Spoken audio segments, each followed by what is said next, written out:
Shabbat Teshuvah 5563 à Breslev. Torah 6, selon les termes de Rabbeinu lui-même, Dieu dit à Moshe, appelle Yehoshua. Tout homme doit diminuer son propre respect pour augmenter le respect dû au saint béni soit-il. En effet, celui qui poursuit les honneurs ne peut espérer obtenir l'honneur venant de Dieu, mais seulement celui des rois. Comme il est écrit, la gloire du roi est d'examiner les choses. Car tous scrutent et analysent cette personne en s'interrogeant à son sujet. Qui est-il donc au juste? Ils remettent ainsi en cause l'honneur qu'ils sont supposés lui rendre en affirmant qu'il n'est peut-être pas digne de ces honneurs. En revanche, celui qui fuit les honneurs en réduisant autant que possible son propre honneur, pour au contraire multiplier l'honneur rendu au Très-Haut, celui-ci peut alors jouir de l'honneur divin. Dans ce cas, cet homme est assuré de ne pas voir son honneur contesté. On ne recherchera pas s'il le mérite ou non. C'est à son propos qu'il est écrit « La gloire de l'Éternel est une chose cachée, car il est interdit de contester un tel honneur. » Il est donc impossible de bénéficier de cet honneur si ce n'est par le repentir. Ainsi, l'homme ne peut espérer atteindre ce niveau de repentir que s'il est humilié, qu'il reste silencieux et se tait. Car il n'y a pas d'honneur kavod sans la lettre kaf, première lettre de ce mot, allusion au keter, couronne liée au nom divin Eyeh, qui est en rapport avec le repentir. Ce nom divin Eyeh signifie littéralement « je suis prêt à être ». En ce sens qu'avant le repentir, l'homme ne possédait pas encore d'existence, et c'est comme s'il n'avait pas été créé dans ce monde. Et mieux eût valu pour l'homme qu'il ne soit pas créé, mais dès que l'homme s'emploie à se purifier et se repentir, il entre alors dans une dimension relevant de Eyeh et il commence à devenir une existence dans ce monde. Il est prêt à être, tel est l'aspect de Keter au sens de patienter, notion liée au repentir. Comme l'ont affirmé nos sages du moment béni, celui qui veut se purifier, on lui vient en aide, à l'image de celui qui souhaiterait acheter un parfum et à qui l'on dirait patiente un instant. Telle est la dimension de Keter, comme il est écrit attends, qu'attarde-moi un peu. Avant le repentir, cette dimension d'Eyeh lui était cachée, car s'il ne s'était pas encore préparé à exister dans ce monde, la dissimulation de l'aspect de Eyeh a la même valeur numérique que le mot d'âme, sang, c'est-à-dire le sang versé par l'humiliation, comme il est écrit qui outrage sera livré au mépris. Le sang qui se trouve dans la cavité gauche du cœur, constituant le siège du mauvais penchant comme il est indiqué, et le cœur du sot est à gauche, conserve encore sa force et sa puissance.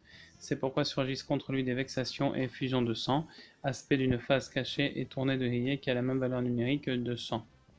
La réparation consistera à transformer le dam sang en silence, qu'ils soient comme ceux à qui on fait honte et qui ne répondent pas. Ils ne font pas cas de la tâne faite à leur honneur. Et lorsqu'ils parviennent à se taire en l'honneur de Dieu, alors le Saint béni soit-il fera de leurs ennemis des cadavres, halalim, ainsi qu'il est écrit, repose-toi en silence sur l'Éternel et espère, litrolel en lui, et il décimera pour toi tes ennemis. Ceci renvoie à mon cœur est vide, halal, en moi. Ainsi, cette honte subie permet de réduire le sang qui se trouve dans la qualité halal du cœur gauche, donc la cavité gauche du cœur, halal asmali, et détruit le mauvais penchant.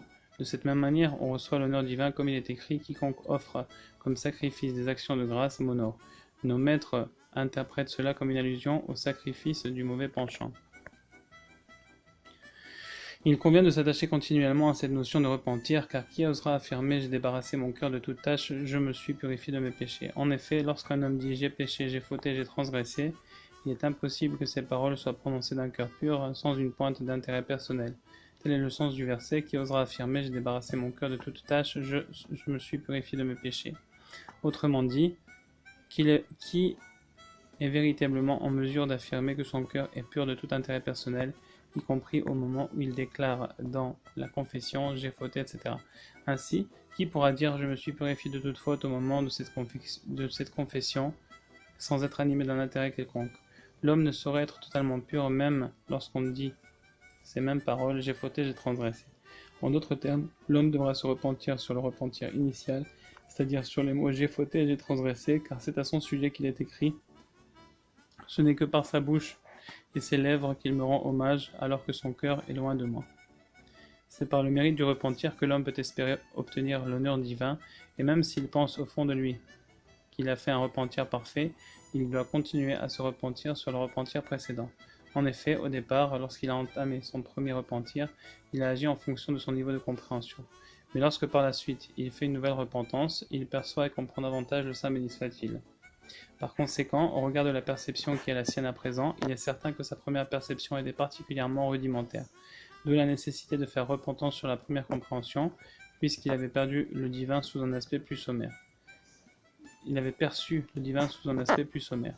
Telle est la dimension du monde futur qui sera totalement Shabbat, c'est-à-dire totalement Teshuvah, puisque Shabbat et Teshuvah ont les mêmes lettres, permutées dans un ordre différent. Le Shabbat et la Teshuvah, la repentance, comme il est écrit, tu retourneras, Shavta, jusqu'à l'Éternel ton Dieu. L'essence du monde futur se caractérisera par la perception que nous aurons du divin, ainsi qu'il a dit, et ils me connaîtront du plus petit au plus grand. On peut ainsi en déduire qu'à chaque niveau de perception supplémentaire, l'homme sera amené à faire repentance sur sa perception précédente. C'est là le sens de l'affirmation de nos sages de mémoire bénie: toute personne qui détruit sa tendance au mal, autrement dit, celui qui se repent du niveau de mon cœur est vide en moi, il garde le silence pour Dieu, du nom divin Eyé de Keter de l'honneur divin, comme nous l'avons vu plus haut, et en fait l'aveu, en se confessant sur le fait d'avoir éliminé son penchant au mal, ou de s'être repenti sur sa perception initiale, c'est comme s'il avait honoré Dieu dans les deux mondes. La première repentance correspond à la notion d'honneur dans ce monde. Par la suite, lorsqu'il parvient à une compréhension plus profonde et saisit davantage l'élévation du divin, il fait repentance sur sa repentance précédente. Ainsi, ce nouveau stade de repentir correspond alors à la dimension d'honneur divin du monde futur.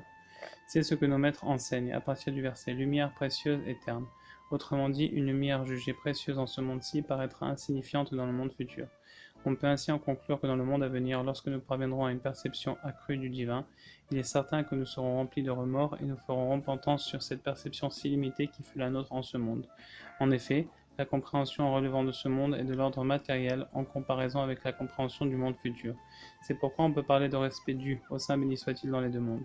Le fait d'égorger le mauvais penchant correspond à la première repentance liée à la gloire dans ce monde. La confession d'avoir égorgé le mauvais penchant correspond au second niveau de repentance et est liée à la gloire issue du monde futur. La première gloire reste insignifiante au regard de la seconde. Et c'est ce que déclare le Saint béni soit-il. Voici ce que tu fais, et je me tairai. T'imagines-tu que je puisse être comme toi? Lorsque l'homme garde le silence, il devient un aspect de la dimension Eyé, comme nous l'avons vu. En revanche, lorsque c'est le Saint béni soit-il qui reste silencieux, ceci n'est pas lié à l'aspect des Eyé que Dieu en préserve. Un tel concept ne s'applique pas au Saint béni soit-il. C'est seulement pour que l'homme reçoive sa punition dans le monde futur. C'est à ce moment que l'on place face à ses fautes et qu'il est réprimandé pour cela, comme il est écrit: je te reprendrai et mettrai mes griefs sous les yeux. Lorsque l'homme souhaite emprunter la voie du repentir, il doit être expert en halakha. Il doit posséder les deux domaines de compétence, l'un au niveau de Ratso, c'est-à-dire dans le mouvement en avant, et l'autre au niveau de Shov, c'est-à-dire dans le mouvement de retrait et de retour, comme il est écrit: heureux ceux qui entrent et qui sortent, qui correspond à si j'escalade les cieux, tu es là, au sens d'entrée et de compétence en Ratso.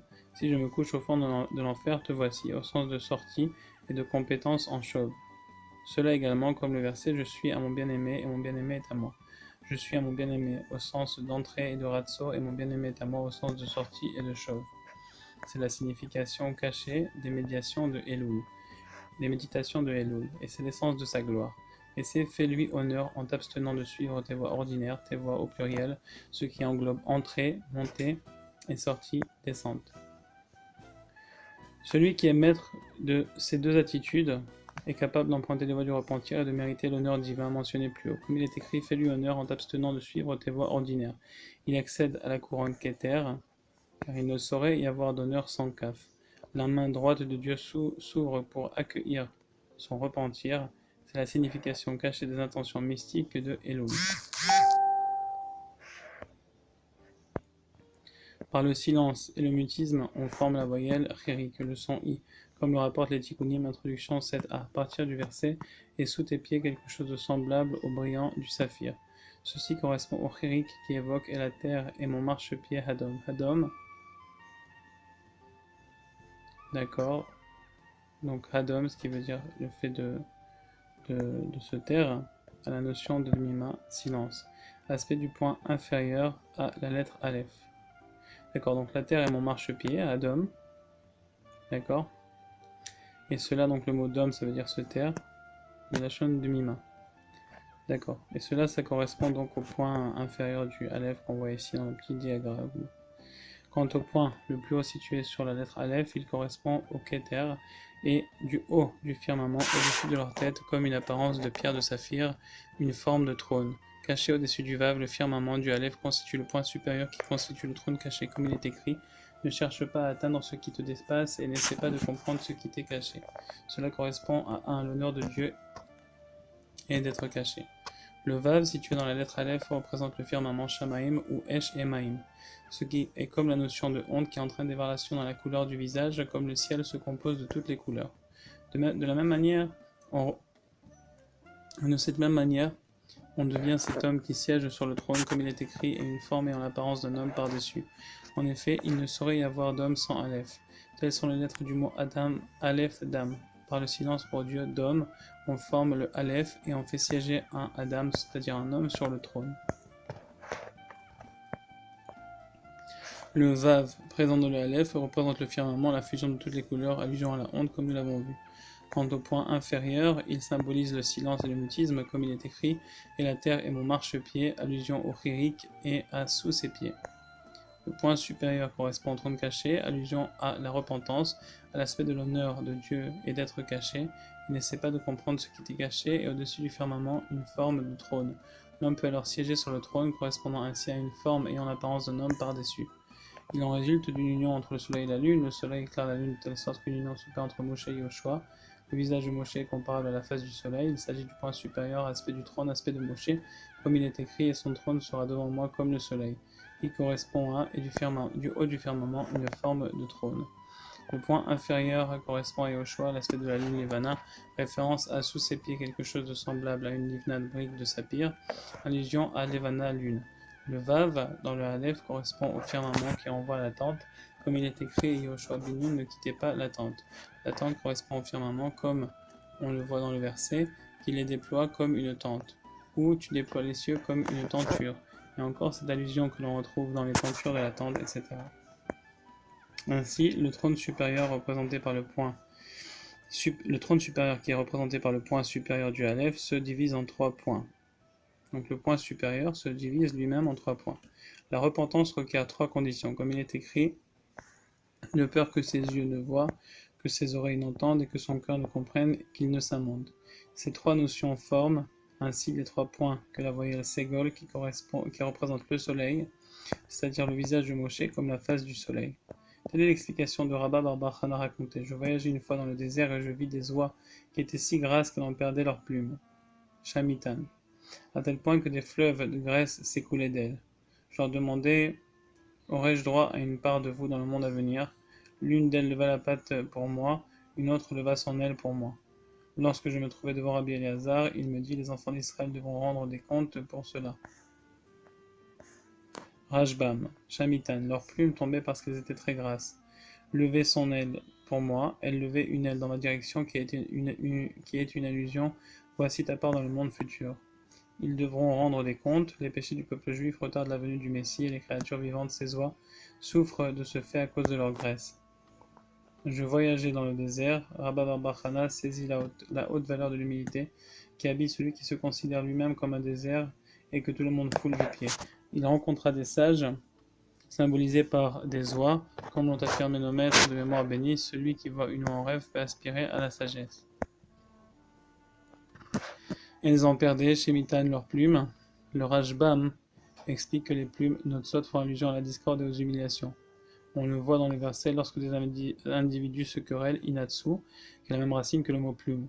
Lorsqu'ils ne font pas cas des disputes et des vexations dont ils sont victimes, lorsqu'ils supportent cette hostilité sans répliquer, ils peuvent être appelés sages. On le voit, le silence constitue une haie pour la sagesse, le silence est un aspect de la dimension de Keter.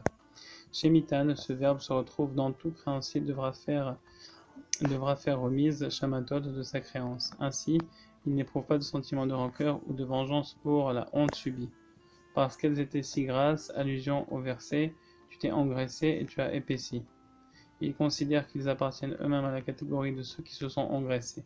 Et c'est précisément pour cette raison qu'ils se sont disposés à écouter des paroles vexantes sans répondre, puis qu'ils font repentance pour leurs fautes.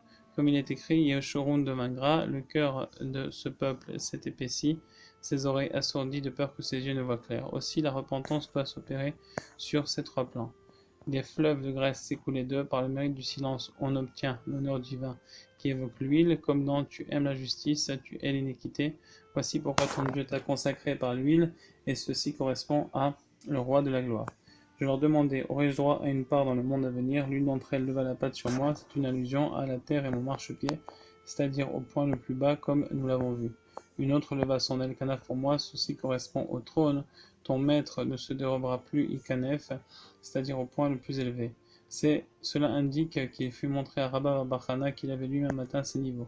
Rabbi Eliezer dit, les enfants d'Israël devront rendre des comptes pour cela, car Israël est appelé Adam, et le Saint béni soit-il ne forme qu'un avec Israël. Ainsi, Israël, dimension d'Adam, siégera sur le trône, comme il est écrit, sur le trône une forme ayant l'apparence d'un homme. Israël fera passer en jugement tous les êtres de la terre, lui seul appliquera tous les jugements. Tel est le sens de « Il a soumis les nations à notre empire, jeté des peuples sous nos pieds ». C'est l'aspect du chirik, le point inférieur du Aleph correspondant à sous ses pieds, et la terre est mon marchepied. Il a choisi pour nous notre héritage, renvoie à la dimension de Moshe, celle du point supérieur du Aleph, qui fait référence et du haut du firmament, une forme de trône, et son trône est comparable au soleil. Et tout comme le visage de Moshe est comparable au soleil, comme l'ont enseigné nos sages du mémoire béni, Rabbi Shimon dit l'héritage se rapporte à Shiloh. Et Shiloh est Moshe, la gloire de Yaakov, et le Vav au milieu du Aleph, la tente. C'est la lumière dont Moshe a éclairé Yoshua, comme il est écrit, et Yaakov était un homme intègre, assis dans les tentes. Cela correspond aux trois choses qu'il a été ordonné d'accomplir au peuple d'Israël. Peuple d'Israël, quand ils sont rentrés en Eretz Israël. Ici, c'est pas précisé, mais c'est ce qui est marqué. Alors, détruire la descendance d'Amalek, qui correspond au verset « Il a soumis les nations à notre empire, jeté des peuples sous nos pieds », nommé pour un roi, ce qui correspond à la gloire de Yaakov, un astre s'élance de Yaakov, fait allusion à un roi, construire un temple saint, référence à Moshe, et à la connaissance, selon les paroles de nos sages, celui qui possède en lui la connaissance, c'est comme si le temple avait été édifié durant sa vie. Et cela renvoie à « Il choisit pour nous un héritage ». Du chapitre numéro 4 jusqu'ici, il s'agit des paroles de Rabbeinu lui-même, que son souvenir soit une bénédiction. 8. C'est l'explication de Dieu, dit à Moshe, appelle Yoshua. Moshe représente le point supérieur et Yoshua le point inférieur. Présentez-vous dans la tente d'assignation, fait allusion au firmament, au Vav dans le Aleph. Et je lui ai ordonné, car Moshe était alors chargé de tout transmettre à Yoshua. Toutefois, il ne saurait y avoir d'autorité au jour de la mort. En effet, le jour où le juste quitte le monde, il n'est plus en son pouvoir d'éclairer Yoshua. C'est pourquoi le texte précise bien, je lui ordonnais, c'est-à-dire moi-même, puisque l'autorité est alors revenue au Saint, béni soit-il. Ce sujet, dans sa globalité, est inclus dans la forme même de la lettre Aleph, qui est constituée d'un point en haut, d'un point en bas et d'un vav. Réfléchis bien à tout cela. Ceci nous renvoie aux paroles de nos sages qui enseignent avant d'entrer en terre d'Israël, il a été enjoint aux enfants d'Israël d'accomplir 3 commandements. Effacer la descendance d'Amalek, construire un temple et nommer un roi à leur tête. Anéantir la descendance d'Amalek est l'aspect de Yoshua, le point inférieur. La destruction d'Amalek dépend de Yoshua, ainsi qu'il est dit « Sors combattre Amalek », comme l'explique le Zohar.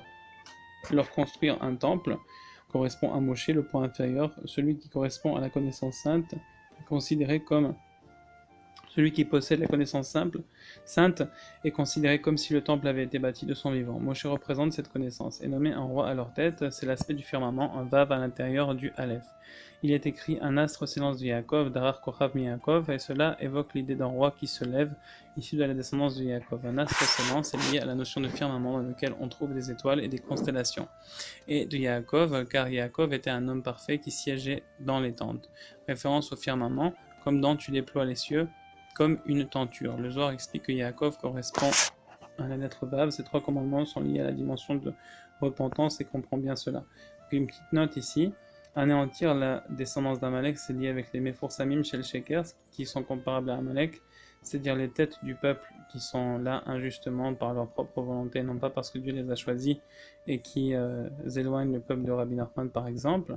Construire un temple, c'est celui qui possède la connaissance, donc celui qui possède la connaissance des livres de Rabbeinu notamment, et c'est pour ça que le fait de distribuer les livres de Rabbi Nachman, c'est comme si on reconstruisait le temple de la manière la plus active possible, et nommer un roi à leur tête. Il est marqué que celui qui recevra le chant nouveau, Pashut Kafou Meshulash ou Meruba, ça sera lui le vrai roi Mashiach d'Israël. C'est marqué dans le Likutei Halachot. Donc c'est un petit peu lié avec tout ce que Rabbi Israël nous a dévoilé.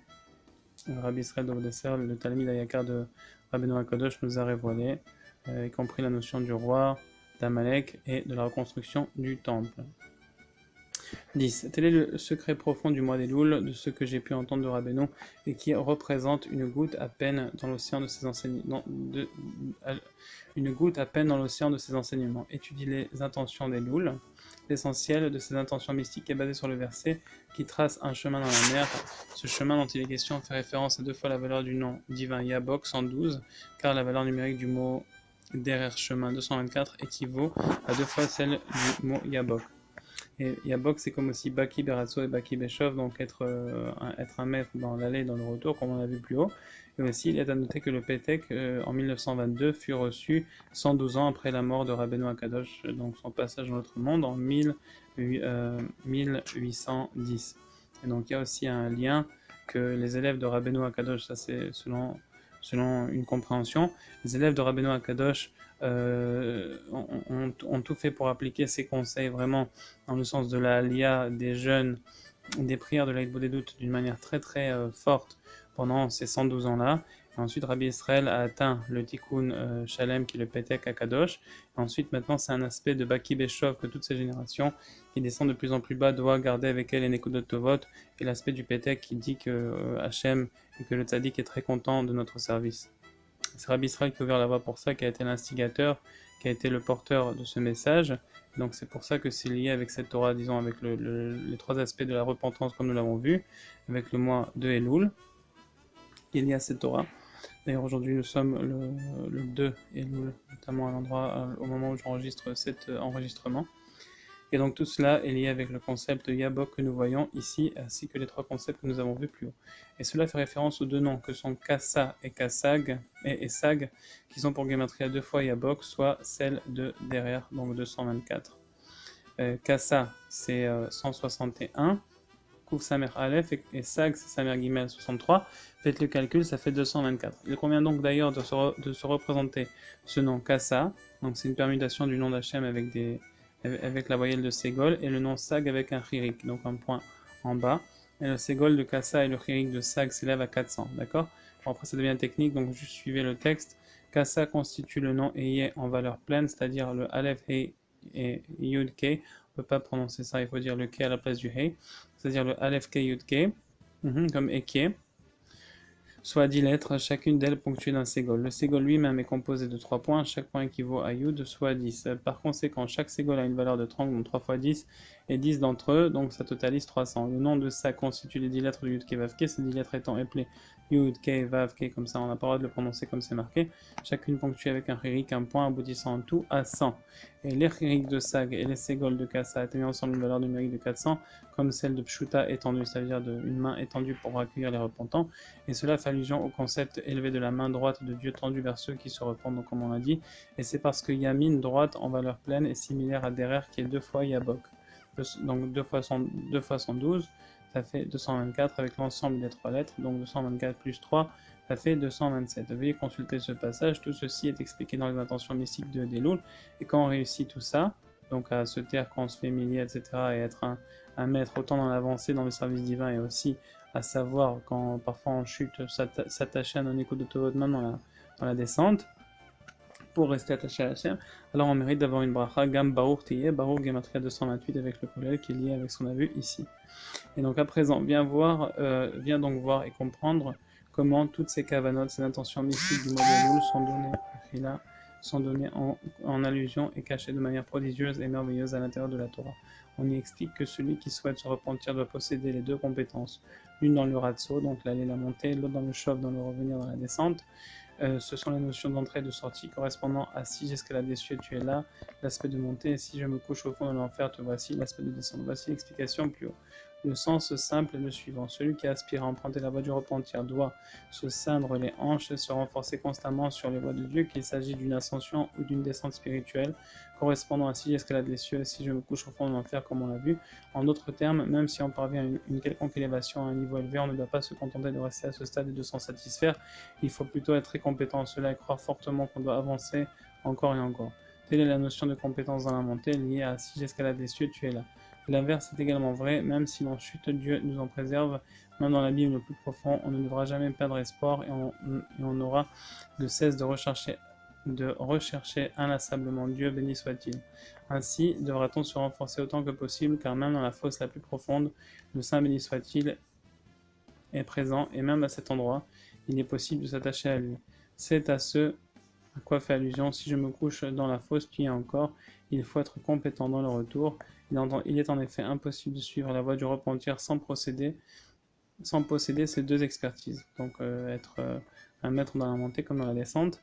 Ainsi, Rabbeinu fit preuve de précision en utilisant pour cette notion l'expression Baki, Bekiut, expertise, pour maîtriser parfaitement le sujet. Aussi, Baki, Gematria 112, Gematria Yabok, comme on l'a vu plus haut, il s'agit d'une compétence très importante constituant à fournir des efforts constants et à œuvrer sans cesse dans son service de Dieu en aspirant à s'élever à un niveau toujours supérieur.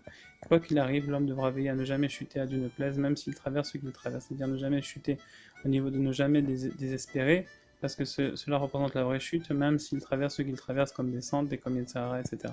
On ne doit jamais se décourager et toujours mettre en pratique si je me couche dans la fosse, Hachem, tu y es encore. Ainsi, avec l'enseignement de la Kabbalah, nous savons ce qu'est la signification des intentions du mois de Elul. Le terme Baki est lié au nom divin Yabok, comme on l'a dit, puisqu'ils emploient les mêmes lettres, Yud, Bet, Kuf. Celui qui parvient à ces deux compétences de Bekiut soit deux fois le mot Baki, c'est-à-dire expert Baki en montée, expert Baki en descente. Donc mérite alors de voir le derrière, parce que derrière c'est la Gematria 224 qui est 2 fois 112, comme on l'a vu, 2 fois Baki, 2 fois Yabok. Donc mérite alors la voie du repentir, derrière, car 2 fois Baki, c'est-à-dire 2 fois Yabok, atteint la valeur numérique du mot derrière. Et ainsi, grâce aux intentions mystiques, derrière est formé du Ségol de Kassa et de Chiri, qui forme la valeur numérique de 2 fois Yabok. Tel est donc le secret de ces deux sortes de compétences. Être expert Baki en montée correspond qui escalade Esak les cieux et qui équivaut à la notion de Ségol Kassa, puisque le mot Esak possède les mêmes lettres que Kassa. D'autre part, être expert en descente, qui correspond à si je me couche au fond de l'enfer, te voici, se rapporte au Chirik de Sag, comme dans Ne déplace pas à Altaseg, la frontière du monde. C'est ce qui se passe lorsque l'on se retire de sa limite et qu'on s'en retourne en arrière. Cela correspond à la notion de descente, comme lorsque l'homme tombe, que Dieu préserve et qu'il chute de son niveau pour retourner en arrière. Toutefois, celui qui est compétent dans la descente se renforcera sans jamais céder au désespoir, car même là-bas, Dieu se trouve avec lui, comme le rappelle le verset « Si je me couche au fond de l'enfer, te voici ». C'est un aspect du mot Sag comme Kol Hanesogim Achor, comme c'est marqué ailleurs. Ceux qui sont jetés derrière. Le Ségol, c'est le soleil au point supérieur du Aleph, divisé en 3 points, faisant référence à 6 escalades des cieux, lui-même un aspect du Ségol de Kassa, dont les lettres sont celles de Esak. Quant au Chirik, il constitue le point inférieur de Aleph, comme correspondant à si je me couche au fond dans l'enfer, te voici, un aspect du Chirik de Sag. Telle est la signification de ce qui a été dit plus haut. Lorsque l'on est expert Baki dans ces deux domaines, on parvient alors à emprunter la voie derrière du repentir, car c'est être 2 fois Baki, aspect de Kassa et Sag, comme dans J'escalade des cieux, je me couche dans la fosse.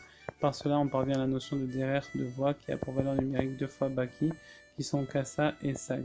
On voit particulièrement la voie du repentir lorsque ces deux compétences sont acquises, c'est alors que la main droite de Dieu est tendue et prête à accueillir celui qui se repent. En effet, Yemin, droite, a pour valeur numérique derrière, soit 2 fois Baki. Quant au mot Pshuta tendu, il correspond à la valeur numérique de Ségol de Kassa et de Chirik de Sag, qui renvoient eux-mêmes aux points supérieurs et inférieurs. Ils correspondent à l'idée de demander d'invoquer continuellement le Saint béni soit-il, que l'on se trouve en haut ou en bas, comme dans Si j'escalade des cieux, tu es là, et si je me couche au fond de l'enfer, te voici. Ceci se rapportant aux deux compétences, comme nous l'avons vu.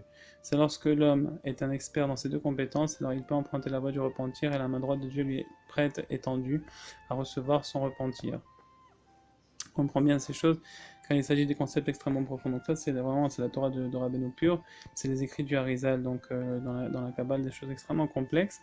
Et là que Rabbi Nathan et Rabbi Nachman nous enseignent comment agir avec ces kavanot de Elul. Donc à partir de cela, tu seras en mesure de faire les liens entre les différents principes de cette Torah, de comprendre ce qui a été écrit à la fin au sujet du point supérieur et du point inférieur du Aleph, et cela se rapporte précisément à la notion des deux compétences. Ceci n'était pas expliqué de façon explicite dans cet enseignement. On arrive à clarifier ce lien que par la compréhension des intentions mystiques qui ne peuvent être comprises que par celui qui s'y plonge. Donc ce fait et comme Rabbi Nathan s'y est plongé. Cela fait référence au repentir sur le repentir précédent mentionné dans cet enseignement. En effet, le sacrifice du mauvais penchant lié aux notions de garder le silence devant Dieu, premier repentir, honneur dans ce monde, représente le point inférieur. On y arrive par la demi-ma silence, en se taisant avec faire silence d'homme pour Dieu. Tous ces concepts forment le chérik de Sag, être expert en retour. Quant à la seconde repentance que l'homme réalise à la suite de la première repentance, elle correspond à la gloire dans le monde futur, qui est la gloire de l'Éternel, est une chose cachée. Il s'agit du point supérieur lié à Keter, à la couronne, à Moshe et au Ségol. Essayez bien de comprendre comment toutes les notions évoquées dans cet enseignement s'ajustent de façon extraordinaire et merveilleuse.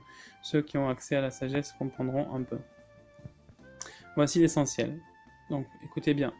Même si un homme se situe à un niveau particulièrement bas, qu'il se renforce malgré tout, en restant convaincu que même là, même tout en bas, subsiste encore un espoir, alors, puisque même à cet endroit, le Saint béni soit-il reste présent comme on le voit avec le verset « Si je me couche dans l'enfer, te voici, Hachem ».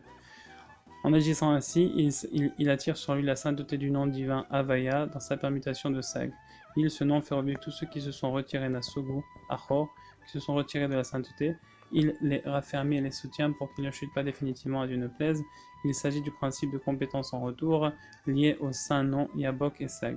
De la même façon, lorsque l'homme a le mérite de parvenir à un certain degré de sainteté supérieure, qu'il ne stagne pas, au contraire, il se renforce en fournissant un effort supplémentaire pour s'élever davantage encore et encore, qu'il s'imprègne de sainteté par le biais du nom et qui est dans sa permutation de Kassa, c'est là le principe de la compétence en aller. En effet, l'homme, par ses mouvements et son renforcement dans le service divin, parvient à réaliser ainsi l'unification des noms divins en haut et attire sur lui cette sainteté. Comprend bien ceci. 15. Il est expliqué plus haut qu'en se taisant et en gardant le silence lorsqu'on est offensé, on parvient au repentir. C'est l'aspect de la couronne comme cela a été expliqué. En effet, le silence est la barrière de la sagesse. Nous devons être particulièrement vigilants et rester toujours veiller à juger les hommes avec indulgence, comme c'est marqué dans la Torah 282, et garder le silence même lorsqu'ils nous contredisent et nous offensent. C'est de cette manière que se réalise la notion de Keter couronne. On juge avec indulgence le Kafsroud, car la couronne n'existe pas sans Kaf. Le Midrash rapporte, comme cette parabole d'un homme qui trouva son ami en train de fabriquer une couronne. Il lui demanda pour qui est-ce. Il lui répondit, c'est pour le roi. Il lui dit, puisque cette couronne est destinée au roi, tu dois y placer les plus belles pierres précieuses que tu trouveras. C'est en ce sens que tout membre du peuple juif représente un aspect de cette couronne aux yeux du Saint béni soit-il. Il convient d'y introduire les plus belles pierres précieuses que l'on peut trouver. Aussi, on s'efforce de chercher d'examiner tout mérite, toute chose positive qu'il est possible de trouver chez un juif. On juge notre prochain avec bienveillance, car chaque juif constitue un aspect de la couronne destinée au Saint béni soit-il. C'est ce qu'affirment nos sages de mémoire bénis, juge tout homme favorablement. Ainsi, on fait preuve d'indulgence vis-à-vis de chacun, en gardant le silence lorsqu'on est offensé. On trouve malgré tout toujours des mérites chez ceux qui nous offensent, et on ne les considère pas comme coupables. Et selon notre opinion et notre vision, on mérite certainement de subir cette humiliation. Dès lors, par notre silence et notre retenue, on forme la couronne divine mentionnée plus haut. Donc vraiment, c'est Rabbi Israël Lodesser, il a mérité de cette couronne-là par toutes les injures et les insultes qu'il a su avaler et se taire toujours en étant bienveillant avec ceux qui l'insultaient, comme c'est rapporté dans le livre Israël Saba, Chaye Saba ou encore Chemin Israël. Dans tous les cas, que Dieu nous donne le mérite d'appliquer cette Torah, B'ezrat Hashem, par le mérite de tous les tzadikim.